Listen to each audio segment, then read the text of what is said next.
Chapter 251 Hang in there. Neil hadn't sat down, even for a second, since his wife had been wheeled into the emergency operating room. He glanced at the red light every now and then, praying desperately that she would be fine. With every passing second without any feedback from the nurses or doctors, Neil felt himself losing his sanity. He had been pacing around for 3 hours, and the only words he'd heard from the nurses were of concern for his own health. He was covered in bruises from head to toe. His head was injured, and the bandage was covered in blood. He was only wearing Liam's jacket under the cold air conditioner of the waiting room. Whoever looked at him knew he needed treatment as soon as possible, but none of them dared approach him again after he'd almost lost his temper with one of the hospital's persistent nurses, who seemed hell-bent on getting him into a bed to attend to him while his wife was in the operating room. He'd ignored her for 20 minutes and acted like she wasn't speaking to him. But when she dared to hold his arm and began to pull him towards a room, he'd yelled at her to leave him the fuck alone before he made her go blind and deaf for being a fool. His voice had made all heads turn towards him in the waiting room, but he didn't care. He scowled down at the nurse before barking angrily for her to get out of his sight. Since then, no one had approached him again except for Liam, who was now dozing off on the sofa. He didn't blame the guy. He had not slept a wink since the day Mia had gone missing. Liam had been a good friend and had been the one to command the soldiers, despite no longer being one. He had a company to run and a life of his own to worry about, but he had abandoned that for a whole week to help Neil. He had been the one to secretly plant another tracking device on Neil's shirt button without his knowledge, and if it hadn't been for that, they would never have found his whereabouts after Owen had gotten rid of his car. He had insisted on staying in the hospital with Neil when he could have gone home, rested, and had a hearty meal. Instead, he was here, curling his big form on a small sofa, trying to take a little nap. Neil would have felt guilty and would have insisted more for Liam to leave if he wasn't so worried about his wife to think properly. Thus, he allowed his friend to sleep and continued his pacing. Damn it! What was taking them so long? What's going on inside? Is Mia out of danger? Oh, please let her be. She had to be. If anything were to happen to her, Neil did not know what he might end up doing to this hospital and the entire workers. He would not be able to take any bad news at this moment. The hospital was not a big one, but because it was late and before they got her to the big city, she would have lost so much blood. They'd brought her here. Neil would have preferred to take her back to Mirage Mesa City Hospital, where she'd receive VIP treatment, but he dared not risk her life at this moment. He would take her away in his private jet once she was out of danger, but for now, he had to wait. Wait. Damn, the waiting was killing him. Perhaps his sleep deprivation and weariness were adding to his emotions, but he felt like if the doctors didn't come out and bring him good news after waiting for this long, he might end up closing down the hospital for their incompetence. Not just the hospital, he would make sure to track down that woman with the face of his wife and kill her himself. She was another reason his darling wife was laying in that room being operated on. Oh, Mia, hang in there. Neil's emotions were a tumultuous storm. Each passing minute without news from the operating room felt like an eternity. His heart raced, pounding against his ribcage as if it wanted to break free. He could barely catch his breath, the anxiety constricting his chest. The thought of losing Mia gnawed at his very soul, threatening to rip it apart. Every nerve in his body was on edge, every muscle tensed in a futile attempt to keep the panic at bay. His love for her was so intense that it physically hurt, a raw, visceral pain that made his vision blur and his knees weak. He felt like he was teetering on the brink of an abyss, ready to fall into a dark, endless void if anything happened to her. His thoughts were a chaotic whirlwind, spiraling out of control as he imagined the worst. He couldn't shake the image of Mia lying on the operating table, her life hanging by a thread. The fear of losing her was like a relentless tide, threatening to drown him in despair. He had faced many challenges in his life, but nothing had prepared him for this. The helplessness, the waiting, the not knowing, it was driving him to the edge of his sanity. Neil kept pacing, his eyes darting to the red light above the operating room door, praying for it to turn green. But even after another hour, it was still red. He was about to storm in and demand what was happening when, finally, the light switched to green. Relief washed over him so intensely that he thought he might pass out from it. A doctor walked out of the room, and before the man could say anything, Neil had demanded, "How is my wife? Is she okay?" The doctor, taken aback by Neil's condition, took in his bloody bandage and wounds. He hadn't seen Neil when he was summoned to the operating room 4 hours ago, but now that he saw his condition, he was about to suggest getting a nurse to attend to him. However, Neil's murderous expression made him think twice. He cleared his throat and went straight to the point. "We had to perform an emergency C-section to save the babies' lives. They were born prematurely and are currently in the incubator." Neil held his breath, realizing the doctor was only talking about the babies when all he wanted to hear about was his wife's condition. "I didn't ask you about the babies, damn it. What about my wife?" He cut the doctor off coldly. Though he cared about their babies, not as much as he cared about his wife. Losing the babies would be easy, but losing his wife, that he could never accept. He loved his children, but his Mia would always come first. The doctor, accustomed to dealing with such intense situations, answered without taking offense to Neil's rudeness. "Though we removed the bullet, she is not yet out of danger." Neil felt his heart drop to his stomach at those words. His legs threatened to give way beneath him, but he steadied himself and asked calmly, "What do you mean?" The doctor explained, "We got lucky that she was rushed to the hospital immediately and hadn't lost that much blood, but because of her weakened body condition, her body is declining after the 2 operations done on her." "My wife's weakened body condition? What do you mean, damn it?" Neil asked impatiently, his voice laced with anger. He only had little patience left in him, and he was doing his very best not to strangle this doctor and the entire hospital staff. "My wife has no weakened body condition. She's a healthy female." The doctor looked taken aback by Neil's words. "But what we discovered said otherwise. Your wife has been surviving all her life with an abnormal internal organ condition. Her lungs are weak. It seems she suffered some internal injuries in the past that caused this, and the bullet wound seems to add to her condition to put her in a critical state." Neil felt his world beginning to crumble as realization slowly began to dawn on him. This means all the things she'd suffered in her childhood because of Kelvin had left its prints on her. All the surgeries, all the unknown drugs planted in her, it had left her with a weakened organ. Was that why she suffered those intense pains? His breath hitched, and his vision blurred. "How is she now?" he asked, shakingly. The doctor continued, "She has fallen into a coma, and we need a lung transplant as soon as possible, or we might lose her completely." Neil felt his legs give out beneath him, and Liam, who had woken up from his short nap, caught him and helped him to sit down. The doctor's words rang in his ears until the world began to turn dark, and the voices in the hospital became distant. He heard Liam yelling his name, but the exhaustion and his own injuries seemed to have taken their toll. He passed out before he could fight it. Liam looked at Neil's state and barked orders to the nurses around them to get him a stretcher. It was even a wonder that he had remained conscious till this time, given his condition. He looked like a walking dead with pale skin and swollen wounds. His head was bleeding, but he had fought his weakness until now. Neil had always been a pillar of strength and determination. He rarely fell sick or got admitted to a hospital, but looking at his battered condition now, broke Liam's heart. He'd heard what the doctor said about Mia, but because he had never fallen in love with a woman like Neil had fallen for his wife, Liam could not completely understand the feeling or the fear of losing your other half. But he sure as hell understood that he wanted Mia to survive as well. He liked her so much and wanted her to stand by Neil's side forever.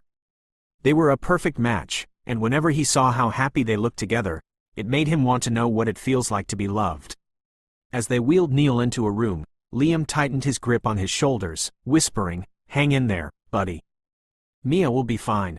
Chapter 252 The Little Witch with the Face of His Wife. His gray eyes drifted around the cage he was locked in.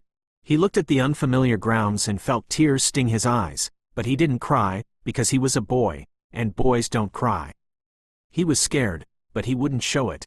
He was cold and hungry, but his thin, tattered clothes could barely keep him warm outside in the rain.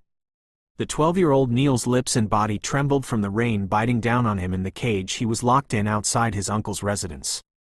His fingers were wrapped around the bars of the large cage as he looked around for someone to get him out of there, but even though he was hopeful, nobody came. He was alone, just like he had always been since his parents were killed. His heart felt heavy and tight, a knot forming in his throat and his eyes burning as he realized he'd lost his family and everything. The rain poured down for more than 6 hours, and for all those hours, he was left in that cold cage. He could barely keep his eyes open and his bones from trembling. He called out for his mother and a name he could barely make out. He was curled up on the floor, hugging his knees tightly from the intense cold. Just as he thought no one would come for him, he saw a shadow standing over him. He couldn't see the person's face, but when the person spoke, he realized it was his uncle. "Uncle, please get me out of here. I'm cold," he whispered softly through chattering teeth. But his uncle didn't move to help him, only staring down at him with so much hatred and disgust that the little boy questioned if this stranger was indeed related to him as he claimed. "You are just like your father," said his uncle. "A weakling and a coward. You bring nothing but bad luck to the people around you. Haven't you noticed yet that all the people you love end up dying? Your little sister died because of you, and my sister is no more because of you. You can never find happiness in life for as long as you have that filthy Galvera blood in you. Happiness will desert you for the rest of your useless life. You will never settle down because the moment you care about someone, they will die. Mark my words, Neil." Neil's eyes snapped open, but instead of staring at the gloomy sky of his uncle's residence, where he had lived days in a cage, he was met with a white, unfamiliar ceiling. He squinted his eyes to adjust to the brightness of the room, but the smell of the hospital was unmistakable. He knew he was lying on a hospital bed even before he noticed his hand was attached to an IV drip, and that his head had been treated and his wounds were all bandaged. He looked around the moderate hospital room, where only the bed he was lying on and a sofa were available. At first, he was confused about why he was there, but slowly, everything began to return to him, and without hesitation, he sat up on the bed and pulled the IV drip from his vein. He had to check on his wife. How could he have passed out when Mia was still in danger? Shit! Damn this hospital and his weakened body. He cursed internally as he ignored the blood dripping from his hand where he had pulled out the IV drip, and his dizziness. He was wearing a hospital robe, but he didn't care and hurried barefoot outside the room. He looked around the hallways, not knowing where to go or who to ask about his wife. Gritting his teeth in annoyance, Neil grabbed a random nurse who was passing by and angrily slammed her against the wall with one hand. She looked taken aback and frightened by the murderous look in his eyes as he demanded, "Where is my wife?" The nurse had already heard words about a short-tempered patient's husband in the hospital, but she hadn't realized it was this handsome man in a hospital robe. She dared not admire his looks when he seemed hell-bent on knocking the breath out of her if she didn't answer his question. I don't know, sir. I'm only an intern nurse. I have no idea about your wife. You should ask a doctor." Neil wasn't getting any of her nonsense, nor was he thinking straight after everything he'd gone through. He'd woken up to his worst nightmare and then found himself in an unfamiliar hospital room without knowing how his wife was doing or how long he'd been asleep. His hands were itching to hurt someone, and this incompetent nurse, who was supposed to know everything in a hospital that wasn't half as big as his own house, was saying she didn't know where his wife was. When it came to Mia, Neil would not hesitate to hurt anyone. Not to mention that he was fighting to keep himself steady after his nightmare of recalling what his uncle always told him. Everybody he loved ended up dying because of him, and knowing his wife was on the brink of that before he passed out, he grabbed the nurse's neck. "Tell me, Neil," came a familiar voice from the hallway that made Neil pause in the process of strangling the nurse to her death. He swiveled his head towards the direction of Liam's voice and immediately released the nurse. She fled the place like she was being chased. "What are you doing out of bed? The doctor said you need to rest," Liam said as he approached Neil with 3 bags of takeout food. But before he could pull his friend back to his room, Neil yanked his arm back and stood rooted to the floor. Liam would have laughed at how ridiculous he looked in a hospital robe, glaring daggers at him if the situation weren't so serious. "Where is my wife?" he asked calmly, his hands clenching up at his sides and his forehead throbbing with angry veins. "Won't you ask about your children? I just came from the incubator rooms. You should have seen how happy they seemed. They look beautiful. The doctor said they are fighters and they will survive. He said he has never seen premature children look so healthy and active. They don't look a day premature. By God, you'd be so proud seeing them." I didn't fucking ask you about the children. I want to know about my wife," Neil snapped angrily, unable to hold back his emotions at the image of his children conjoining in his head at Liam's words instead of worrying about his beloved wife. "Why is no one telling me what's happening to my wife? Where is she?" Liam, who had been stalling to speak of the inevitable subject, knew it would be best he told Neil about Mia's condition or his friend might lose it completely. "Mia is still not out of danger. She hasn't shown any improvement for the 41 hours you have been unconscious. The doctors said a portion of her lungs has been damaged, and they needed the lung transplant as soon as possible, but it must be a suitable donor. He said it will likely be better if her family members who have compatible lung anatomy and are willing to undergo the procedure. Neil could barely hold himself up at that information, fearing he would pass out again or even throw up from his anxiety and fear of losing his wife. He calmed his nerves and asked the only question he'd been searching for answers for. "Where is she?" Liam hesitated to disclose her whereabouts as he feared Neil might end up making things worse for the doctors who were trying their best to save Mia's life, but then looking at his friend's soulless gray eyes, he couldn't bring himself to keep that information from him. "She's in the ICU." Neil didn't wait to hear anything else and raced down the hallway, following the directions board to the ICU. Once he got there, he was refused entrance without protective gear to keep the coma patient from infection. He went through the process of putting on the gear with such haste and impatience that he shook all over. Once he was done, he was guided inside the ICU where his wife lay unconscious with beeping monitors keeping her alive. The ICU was a sterile, quiet room, filled with the soft hum of machinery and the rhythmic beeping of the heart monitor. The air was thick with antiseptic, the stark white walls reflecting the harsh fluorescent lights overhead. Neil's heart constricted at the sight of Mia lying on the bed, looking so fragile and small amidst the tangle of tubes and wires. Her face was pale, almost translucent, and her chest barely moved with each shallow breath.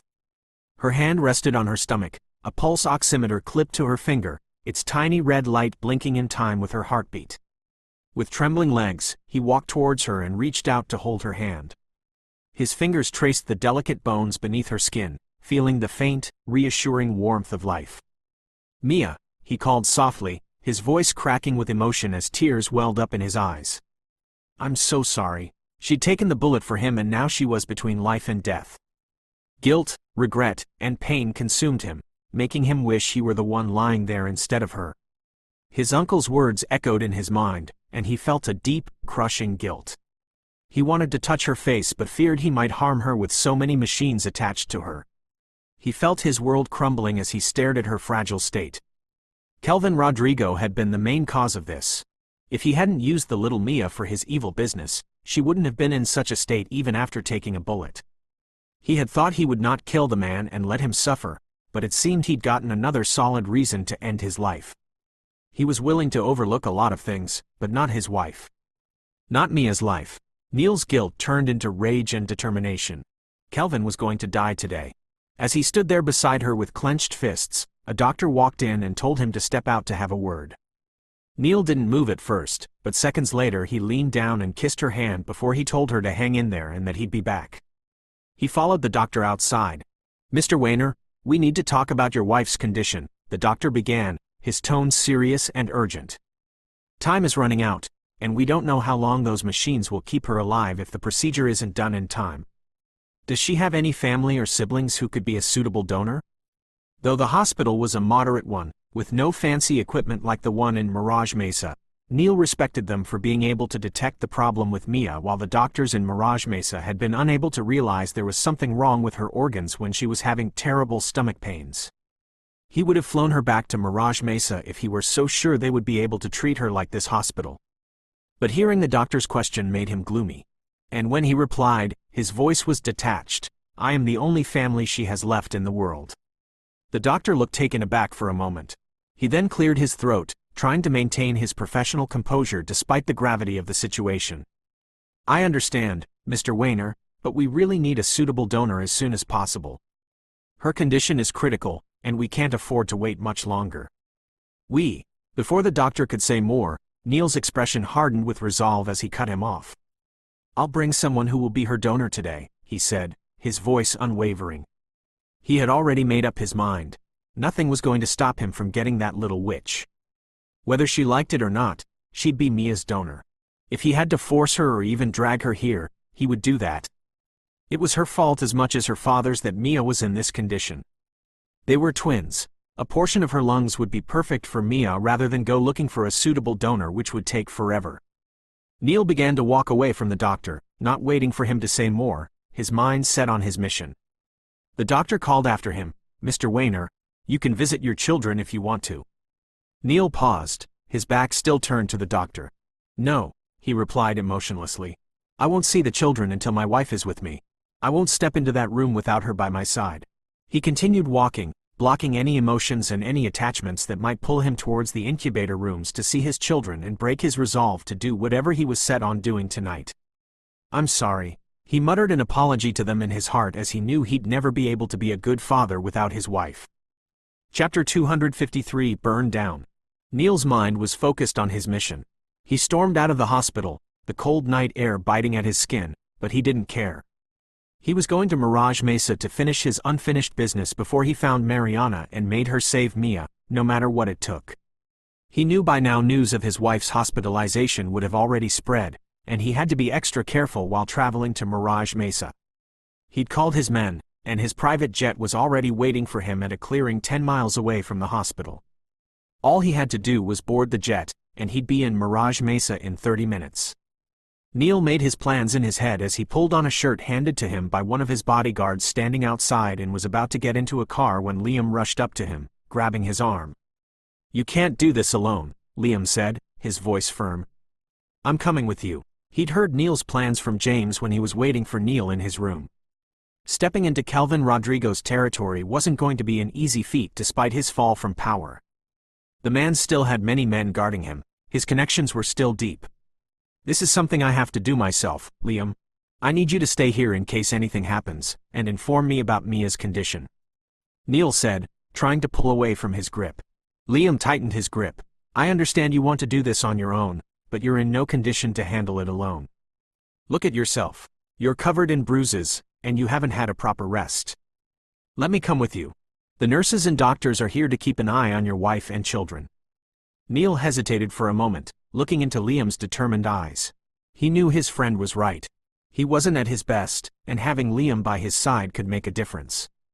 "Fine, but we have to move quickly," he said as he hurriedly got into the car with Liam following behind him. Once they got to Mirage Mesa, Neil was glad the reporters hadn't known about his arrival, and where they landed was clear of people with his bodyguards keeping watch. Neil's expression had turned so cold and emotionless by the time he'd arrived in the city, wearing a hoodie over his head and black pants with sunglasses, despite it being night. Even his bodyguards could feel the change in the air as he walked past them to the car waiting for him. For the past few months of his marriage, they'd not seen him look so gloomy and aloof. He was always smiling and calling his wife every second of the day to check up on her. They had become so used to that side of him that now they felt wary of his mood. The air seemed to suddenly turn chilly around him, making them shiver in fear of what was to come. The bodyguards didn't have to be told to know that Neil Wayner was going to send doom to a certain someone tonight. They followed behind him in another car as his car moved through the night streets. 20 minutes later, Neil's car pulled over outside a massive iron gate to a massive mansion.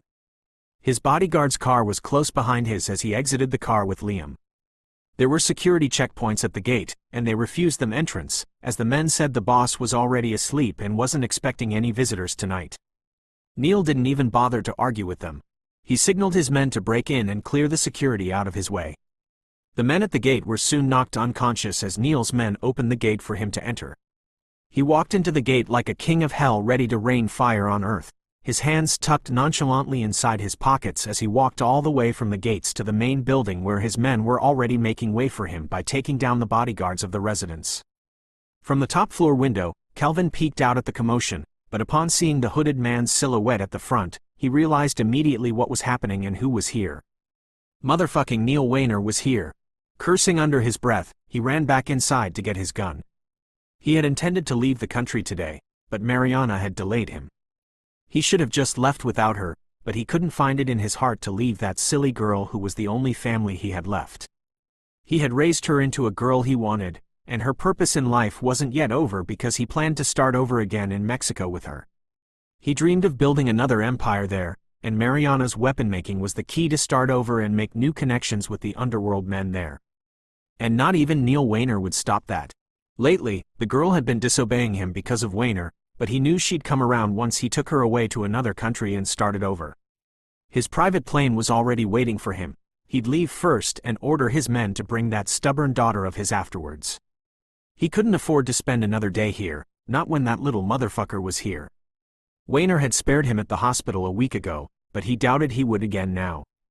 Kelvin picked up his gun and tucked it into his pants, grabbed a few important documents from his closet, hurriedly put them in his suitcase, and began to exit the room. He was on his way down the stairs as he intended to follow his secret emergency exit when Neil walked in with his men blocking his path. Their guns drawn, Neil took off his glasses and hood, his eyes taking in Kelvin's suitcase and knowing immediately that the man was fleeing the country. A cold smirk graced Neil's face as he asked, "Going somewhere, Rodrigo?" Kelvin kept his composure as he asked, "What are you doing in my house at this time of night?" He knew exactly why they were here. His men had reported Mia's condition, and he had expected Neil to come, but not tonight. That stupid girl had been the reason he lost everything. He should have killed her himself when he had the chance 20 years ago. To pay back 20 years of debt, Neil replied coldly.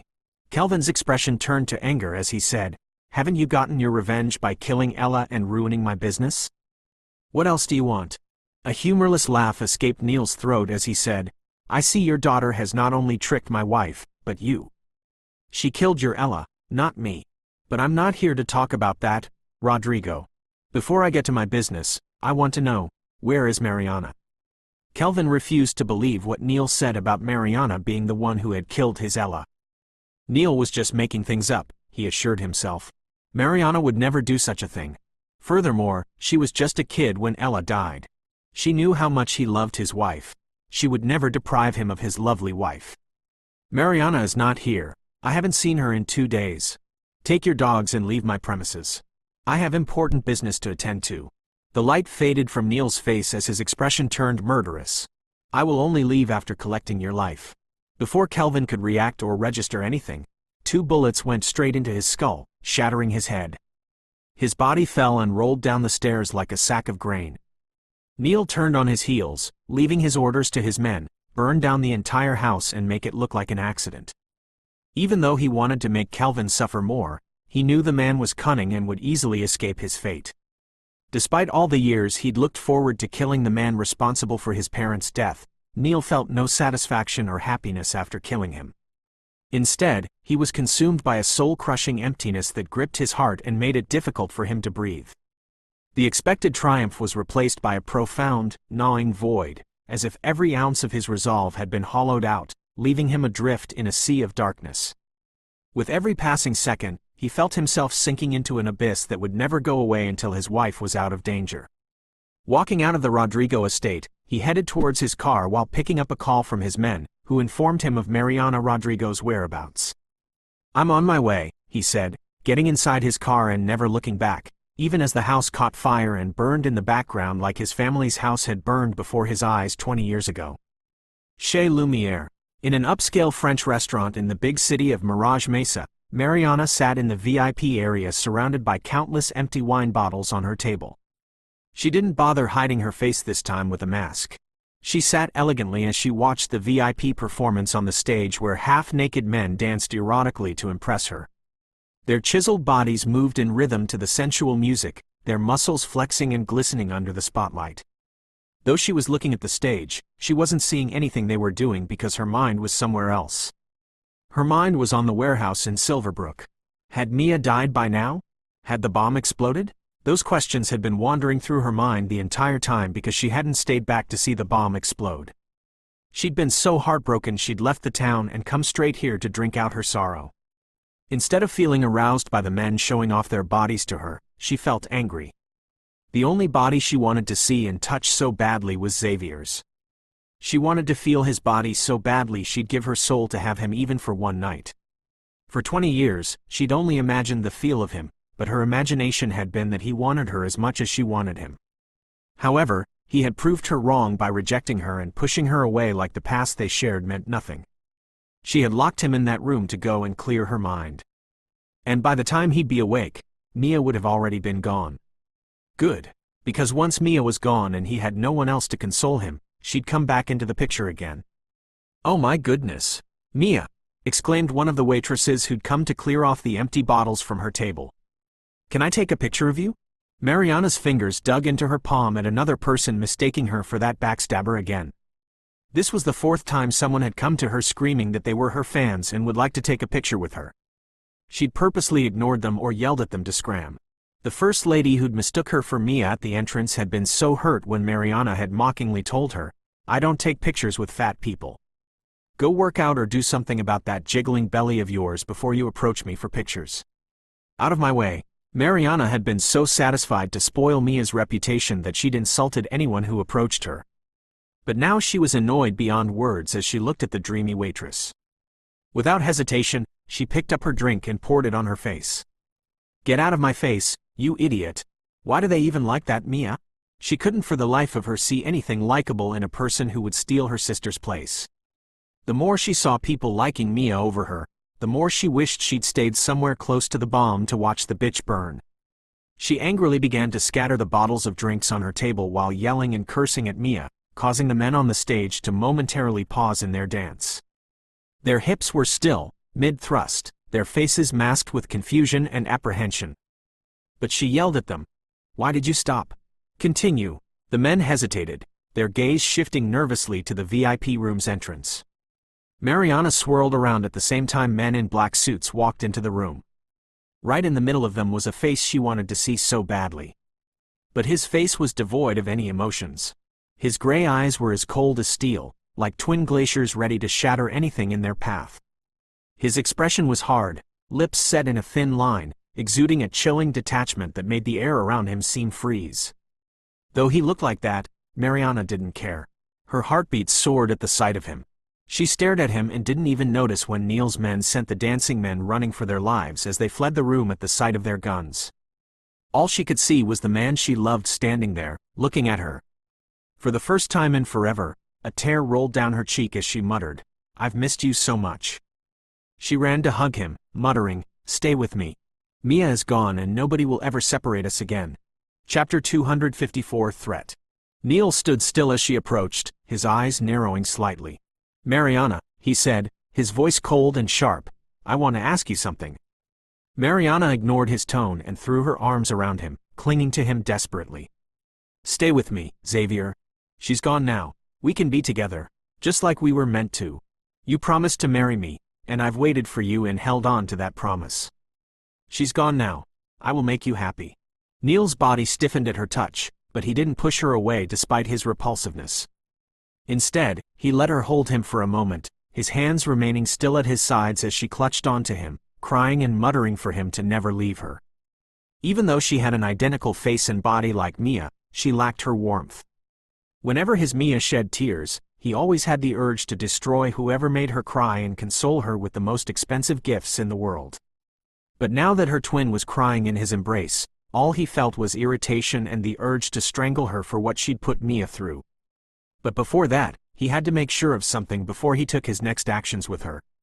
His patience was wearing thin, and all he wanted was to get his wife out of danger. "Mariana," he called calmly, causing her to tighten her hold around him as if she feared he'd push her away and disappear. "Do you regret the things you did to your sister?" he asked, the only question that would motivate his next action. Mariana's tears ceased immediately at his words. She gritted her teeth and remained silent for a while. She recalled how Mia had taken their mother's attention in their childhood and how she'd hurt her and left her with a permanent scar on the back of her hand. Then, how she'd stolen Xavier and even dared to get pregnant for him when she was the one who was supposed to be in that position, expecting his baby. Though at a point when she attached the bomb to Mia, she'd felt an ounce of remorse, not anymore. All she felt was hatred, and if she were to turn back time, she'd do it all over again just to have the man she loved. "I don't regret it. She deserved it, and I hope she was in so much pain before she burned to her death. I'm sorry about your unborn children though, but don't worry, I will give you many children in the future." She buried her head in his chest, unaware of the heated rage swelling in his gray eyes or the darkened look he gave her. His fingers clenched into tight fists. He'd asked her that question with the hope that there was still goodness left in her and that there was a small chance she and Mia would get back together and be family, but it seemed he had no reason to feel guilty for what he was about to do. "Good," he said, and without giving Mariana the time to register what his single remark meant, he struck her neck the same way she'd struck him and knocked her unconscious. Her body fell limp to the floor, and he made no attempt in holding her. He looked to his men and indifferently said, "Carry her to the car.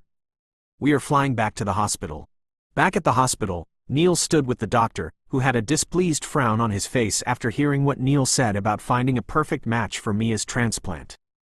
The doctor shook his head and said, "That's not how it's done, Mr. Weiner. We need the donor's consent before doing anything." Neil's eyes darkened with anger, his patience hanging by a thread. "We don't need her consent when she has no choice here," he snapped.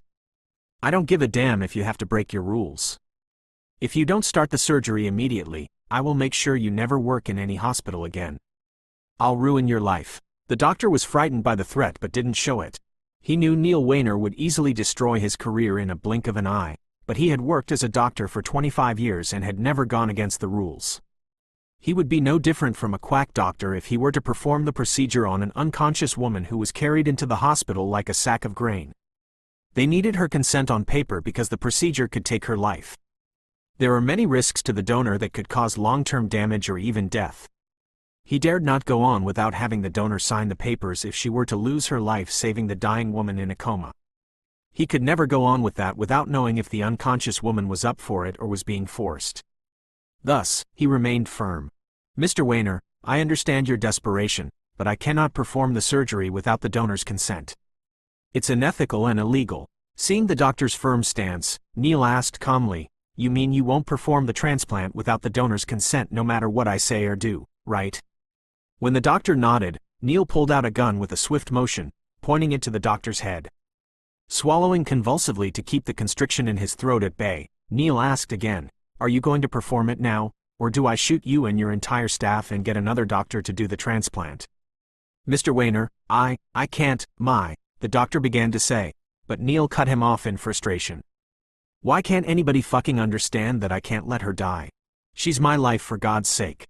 Her twin is no different from a devil. She'll never give away a part of her lungs to her sister. And I won't let my wife die."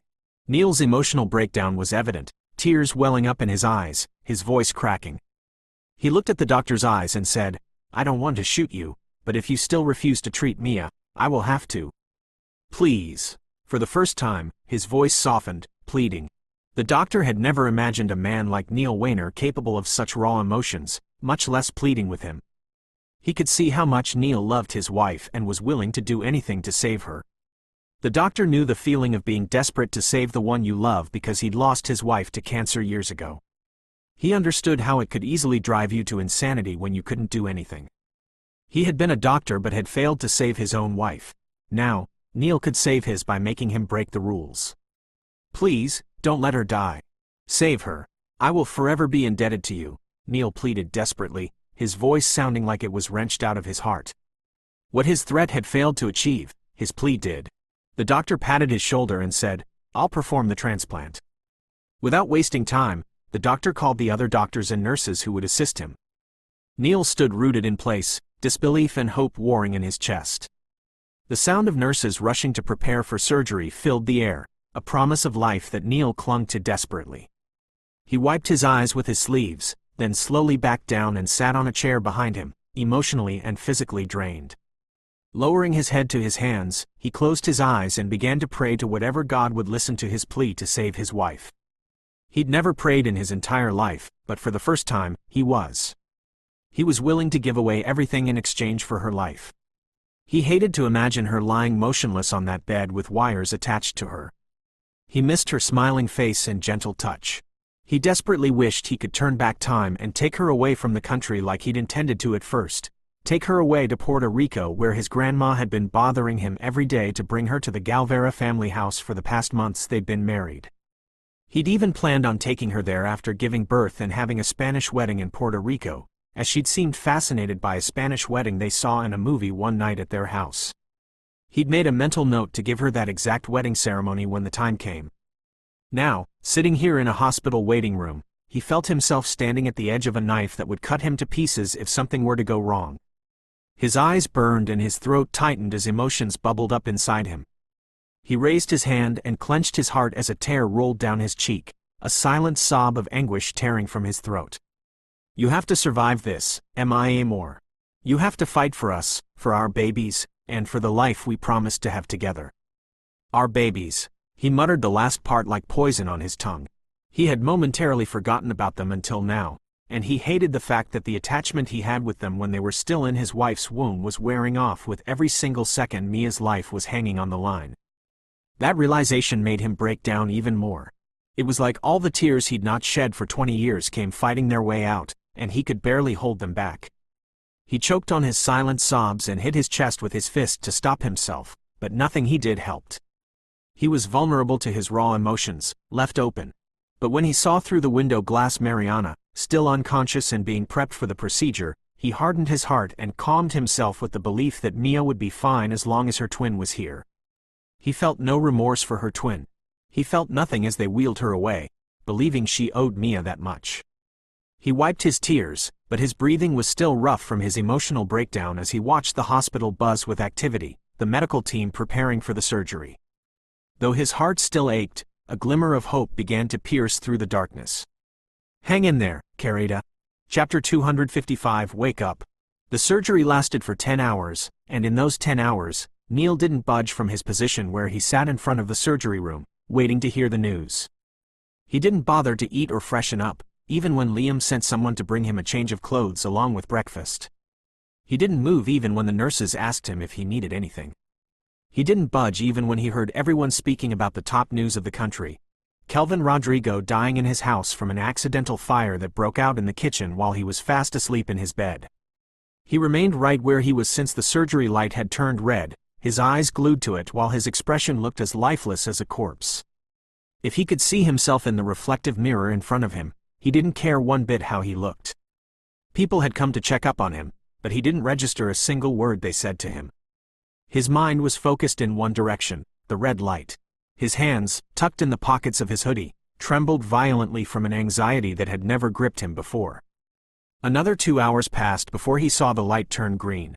He shot out of his seat with such speed that he almost fell, surprising the few people around who had noticed him sitting like a homeless person for hours. Most of them didn't even know who he was, as he looked so different with stubble on his jaw, which he hadn't had time to shave. They wouldn't have believed that the infamous Neil Weiner, or Xavier Galvera, would even be in a hospital like this, or sitting among ordinary people of different classes in a waiting room instead of taking the VIP rooms for visitors. He had decided not to change hospitals because he realized class didn't matter as long as they could treat his wife and put her under good care. The fancy hospital in Mirage Mesa had been unable to detect her organ issues, but a small city hospital like Silverbrook had done it easily. He attacked the first doctor who walked out of the surgery room looking exhausted by grabbing him by the coat. "How is my wife? Did she make it?" he asked, his voice hoarse and dry from lack of water. He looked more exhausted than the doctor who had spent more than 10 hours in surgery, and the sight of him made the doctor take a step back. "Have you been sitting here all this while, Mr. Weiner?" the doctor asked in disbelief, looking from the chair behind him to the exhausted Neil. However, Neil ignored his question and urged him to tell him the results of the procedure by gritting his teeth in annoyance. The doctor sighed, accustomed to the man's short-tempered behavior over the past days his wife had been admitted. "We've done our best. It's up to Mrs. Weiner to fight for her life in the coma. She will be taken back into the ICU in a couple of minutes, but I can't assure you she will wake up anytime soon. Her sister will have to live on one lung from now on. I don't want to hear about Mariana. When will my wife wake up?" Neil cut the doctor off impatiently, craning his neck to look past the doctor at the surgery room that opened up to wheel out his wife and her twin, taking them in different directions. He was about to sprint after his wife's stretcher when the doctor grabbed his arm and said, "You can't see her now. The nurses will be busy putting her back under the tubes and wires. Besides, visiting hours are still 3 hours away. I'd suggest you do something about yourself in the meantime," the doctor advised, but when he saw that Neil wasn't listening to any of his words and was still craning his neck to see his wife, he continued, "She will need your encouragement to wake up sooner. Patients in a coma are sometimes unconscious, but their minds are always active. You can help her, but not in this state. You wouldn't want your wife waking up to find you like this, would you?" Neil slowly looked away from the stretcher and glanced at the reflective glass to his right, noticing how terrible he looked. He grimaced. He would never want Mia to see him like this. If she were to wake up, he'd like to be at his very best. The procedure had been done now. It shouldn't take long for her to wake up, he thought as he pulled his arm away from the doctor and said, "I'll freshen up and have my breakfast. She should be ready for a visit by then." He began to hurriedly walk down the hallway, The doctor, who had also intended to remind him of his children again, held back. He'd heard from the nurses that Neil still refused to see them. Though he had told Neil that Mia might wake up anytime soon, none of them were sure of that. They had done their best and left the rest to fate. He just hoped Mr. Wayner would be able to overcome any of the outcomes with how he seemed to act unlike himself lately. The sun began to rise from the horizon, casting its warm rays onto the small skyscraper building of Silverbrook Hospital, which buzzed with early morning activities. Inside a VIP suite furnished for the families of honorable patients, Neil took extra care combing and styling his hair. He had shaved his stubble and taken a shower, now standing in a bathing robe while eating a quick breakfast. After his breakfast, which was constantly interrupted by his phone annoyingly buzzing with notifications from his office, the military, and reporters, he was finally done eating. He was meticulous in dressing up so that when Mia awoke, she would see him in good condition. Though his usual shirt and pants hung loosely around his body due to the weight he'd lost, Neil didn't care. His high cheekbones were more prominent than ever, and his neck looked longer, but all he cared about was his wife. He didn't want her to worry on her first day of waking up, so he made sure to pull on a jacket to cover his torso and arms, concealing his weight loss. After he was done, he stood before the dressing mirror and took a long look at himself. Dark circles and eye bags nestled under his eyes like it had been decades since he'd last rested his head on a pillow. Sleep, he thought grimly, had deserted him for days. It was as if he'd forgotten how to sleep because every time he dared to close his eyes, all he could see was his wife. All he could remember were the happy days when he lay his head on her lap or chest, her fingers stroking his hair. All he could think about was the feel of her lips and body beside his. He'd forgotten how to close his eyes to sleep. He would never have a good night's sleep or even a nap until the day she was brought back to him. He closed his eyes and prayed again for that day to be today. He took a deep breath, assuring himself that everything would be all right and that she would wake up. He smoothed his hair one last time and picked up the bouquet of flowers he'd asked one of his men to get for him. Finished, he walked out of the room and headed straight to the ICU where his wife lay, passing the room where Mariana was recovering without a backward or sideways glance. When he reached the ICU, the nurses told him he couldn't go in with the flowers as the patient was sensitive to things that might cause infection. Finally, after going through the process of wearing the necessary gear, he was allowed inside. However, what he saw made him momentarily stop at the entrance. He'd expected to find Mia in a better condition, but she looked more dead than alive, even after the surgery. She lay there, pale and motionless, with tubes and wires attached to her fragile body. Her chest rose and fell with the help of a ventilator, and a heart monitor beeped steadily beside her. Neil's heart sank to his stomach as he approached her automatically. His emotions churned within him. This wasn't what he expected to find. She looked no different from the last time he saw her lying here. She looked even worse. He stood by her side, looking down at her with a huge lump in his throat. Unable to trust his own legs to hold him up, he sat on the chair beside her bed and shakily reached out to hold her hand. Her hand was cold. There was no warmth. He looked back at her face, and a tear rolled down her cheek as he called her name. "Mia, please wake up," he whispered, his voice breaking. "Why aren't you waking up?" He used his thumb to caress the back of her hand, trying to give her a bit of warmth as he spoke. Recalling the doctor's words about her mind being active even in a coma, he began to talk to her. "Do you remember the time you promised to always be there for me and never leave me?" he said, his voice trembling. "I need you now more than ever. I think I will slowly go insane if you continue to remain like this. I can't bear to see you this way." He swallowed convulsively, a bitter smile forming on his lips. "I miss you so much, Mia. I will keep a positive mind as long as you promise not to stop fighting. You have to fight for us, my love.